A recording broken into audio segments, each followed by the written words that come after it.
على سید الانبیاء والمرسلین اما بعد فاعوذ باللہ من الشیطان الرجیم بسم اللہ الرحمن الرحیم کل نفس ذائقۃ الموت صدق اللہ العظیم وصدق رسولہ النبی الامین الکریم ونحن علی ذالک لمن الشاہدین والشاکرین والحمد للہ رب العالمین۔ ایک بار درود شریف پڑھیں۔ اللہم صلی علی سیدنا مولانا محمد معدن الجود والکرم وآلہ وبارک وسلم صلاۃ و سلاما علیکہ یا رسول اللہ یا نبی اللہ صلی اللہ تعالیٰ علیہ وسلم۔ میں نے پڑھی آیت کلو نفس ذائقۃ الموت، لوگوں موت آنی ہے، زندگی کو قیمتی سمجھو، قیمتی۔ اس کو افراتفری میں من مانی میں نہ گزارو، یہ ایک بہت قیمتی چیز ہے، کیونکہ جیسے وہ کہتے ہیں نا کہ زندگی ہماری بڑھ رہی ہے، عمر بڑھ نہیں رہی ہے، عمر کم ہو رہی ہے۔ جیسے برف نہیں ہوتا، برف کی سلی لا کے رکھ دو، وہ کیا ہوتا، ہلکے ہلکے گھلتا ہے نا، ایسی زندگی ہماری اور آپ کی گھل رہی ہے، ہمیں پتہ نہیں چل رہا۔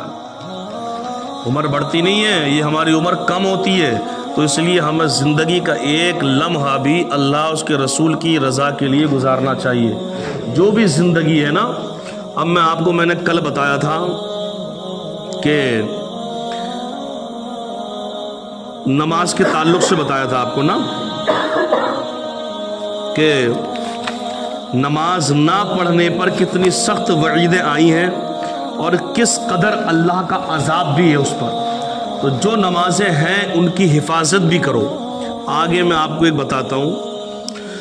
ایک بار سیدنا عیسیٰ روح اللہ علی نبی جنا علیہ السلام ایک سر سبز شاداب بستی سے گزرے۔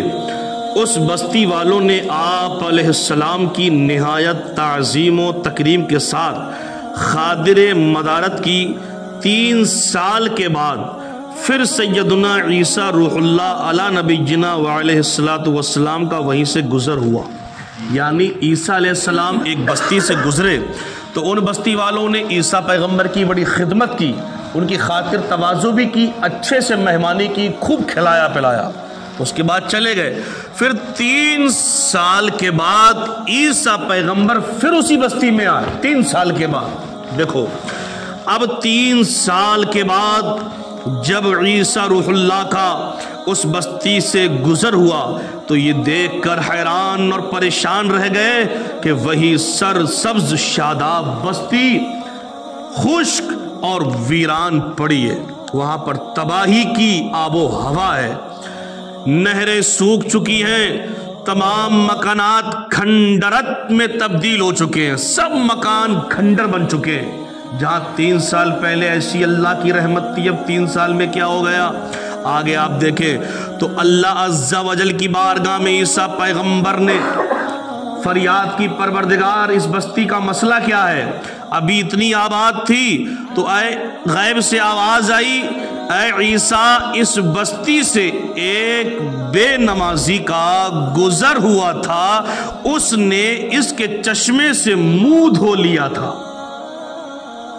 یعنی چشمہ پانی سے منہ دھو لیا تھا، اس کے سبب سارے چشمے خشک ہو گئے، درخت مرجھا گئے، وہ ساری بستی ویران ہو گئی۔ اے عیسیٰ، نماز نہ پڑھنا دین کی ویرانی کا سبب ہے اور یہی دنیا کی ویرانی کا بھی سبب ہے۔ یہ تو تم پر، ہم پہ ہمارے آقا کا احسان ہے، کیونکہ پہلے کے امتیوں پہ تو گناہ کرتے فوراً عذاب اتر جاتا تھا، لیکن یہ ہمارے نبی کا احسان ہے کہ اس نبی کے صدقے میں موقع اللہ دے رہا ہے کہ یہ حبیب کا صدقہ ہے، بندے توبہ کر لے، بندے شاید اب کر لے، بندے کر لے۔ تو یارو اپنی زندگی کو قیمتی سمجھو اور اپنی زندگی کے گناہوں سے توبہ کرو۔ آج میں اور اپنے کو ایک دوسرے کو خوش کرنے کے لیے، 4 پیسے کمانے کے لیے رب کو دھوکہ دے سکتا ہوں، لیکن بعد مرنے کے حساب نہیں دے سکتا، حساب نہیں دے سکتا میں۔ آگے دیکھیں آپ میں نے پچھلی بار آپ کو 5 قبروں کا واقعہ سنایا تھا، اب ایک میں آپ کو سناؤں کہ کفر چور کی خوفناک داستان، کہ سیدنا حسن بصری رحمت اللہ تعالیٰ علیہ کے دست مبارک پر ایک ایسے کفن چور نے توبہ کی جس نے تقریباً 2200 کفن چرائے تھے۔ کتنے؟ 2200 کفن جس نے چرائے تھے، اس نے حضرت امام حسن بصری کے ہاتھ پہ توبہ کی، اور توبہ کرتے ہوئے اس نے کیا بتایا وہ سنو آپ۔ دریافت کرنے پر اس نے 3 قبروں کے واقعات بیان کیے، تو کہتا ہے کہ میں نے جب پہلی قبر کھودی تو اس میں ایک دل ہلا دینے والا منظر دیکھا۔ کیا دیکھتا ہوں کہ مردے کا چہرہ سیاہ یعنی کالا ہے، پاؤں میں آگ کی زنجیریں بندھی ہوئی ہیں، اور اس کے منہ سے خون اور پیپ جاری ہے۔ نیز اس قدر بدبو آ رہی تھی کہ دماغ پھٹا جا رہا تھا۔ یہ خوفناک منظر دیکھ کر میں ڈر کر بھاگنے ہی والا تھا کہ مردہ بول پڑا کیوں بھاگتا ہے، اور سن کہ مجھے کس گناہ کی سزا مل رہی ہے۔ میں مردے کی پکار سن کر ٹھنڈک کر کھڑا ہو گیا اور تمام ہمت اکٹھی کر کے قبر کے قریب گیا، اور جب اندر جھانک کر دیکھا تو عذاب کے فرشتے اس کی گردن میں آگ کی زنجیریں باندھے بیٹھے تھے۔ میں نے مردے سے پوچھا تو کون ہے؟ اس نے جواب دیا میں مسلمان ابن مسلمان یعنی مسلمان ہوں، مسلمان کا بیٹا ہوں، مگر افسوس میں شراب پیتا تھا، مگر افسوس میں زنا کرتا تھا، مگر افسوس اس بد مستی کی حالت میں مرا اور عذاب میں گرفتار ہو گیا۔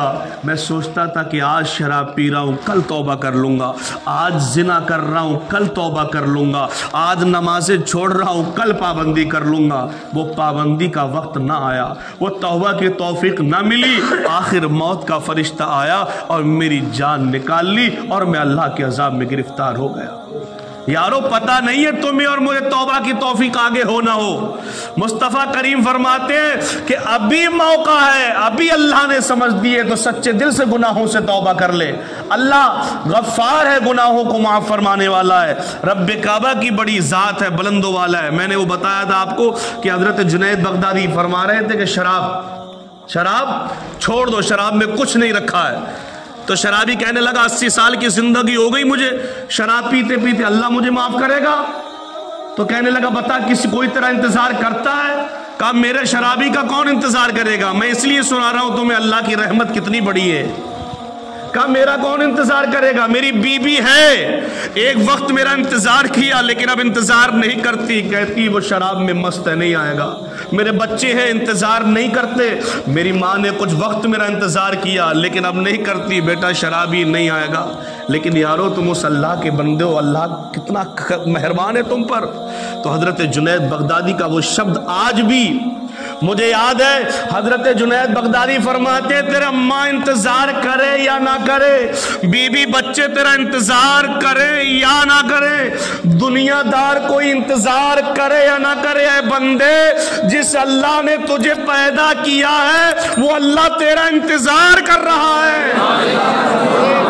کہ بندے آجا اپنے گناہوں سے توبہ کر لے، میں معاف کر دوں گا تجھے۔ تو میرے یاروں میں تم سے یہی کہوں گا، یہ زندگی 4 دن کی زندگانی ہے، جو ہو گیا وہ ہو گیا، لیکن اب آپ سچے دل سے اپنی زندگی کے گناہوں سے توبہ کر لو۔ اللہ تبارک و تعالی گناہوں کو معاف فرمانے والا ہے، اور جو بھی نمازیں ہیں ان کی قدر کرو، ہے نا، جو پڑھو ان کو درست پڑھو، سوال کے پڑھو، ورنہ قیامت میں حساب دینا بڑا مشکل ہو جائے گا۔ اللہ پاک سے دعائے پروردگار عالم میرے مالک میرے خالق، ہم نے جو بیان کیا، جو نمازیں پڑھی، جو بھی غلطیاں ہوں ان کو معاف فرما دے۔ اللہ ہمیں نیکوکار بنا دے، پرہیزگار بنا دے۔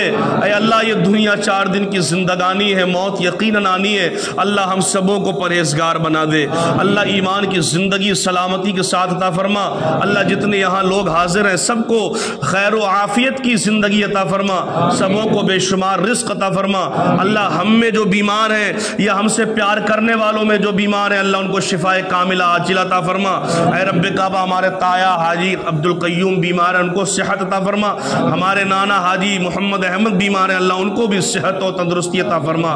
وصلی اللہ تعالی علی خیر خلقہ محمد و آلہ وصحبہ اجمعین برحمتک یا ارحم الراحمین۔ لا الہ الا اللہ محمد رسول اللہ صلی اللہ علیہ وسلم۔